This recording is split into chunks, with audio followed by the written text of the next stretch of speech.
সেই মাঠ এমন একটা মাঠ হবে, সমস্ত মানুষগুলো বিচার কার্যের জন্য অপেক্ষমান থাকবে, পেরেশান হয়ে যাবে।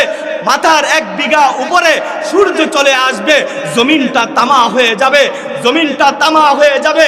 মানুষগুলো ছটফট করতে থাকবে, আরে বিচার কাজ আরম্ভ হয় না কেন, আরে বিচার কাজ আরম্ভ হয় না কেন। হাবিব হাবিব আমি আপনাকে কেমন ভালোবাসি জানেন?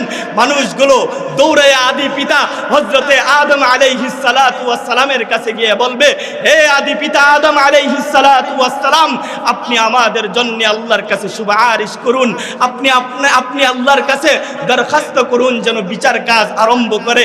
হাবিব তখন আদম আলাইহিস সালাতু ওয়াস সালাম উত্তর দিবে, আমার পক্ষে সম্ভব না, নফসি নফসি বলতে থাকবে। মানুষগুলো যাবে নূহ পয়গম্বরের কাছে, নূহ পয়গম্বর নফসি নফসি বলতে থাকবে। মানুষগুলো যাবে ইউনূস পয়গম্বরের কাছে,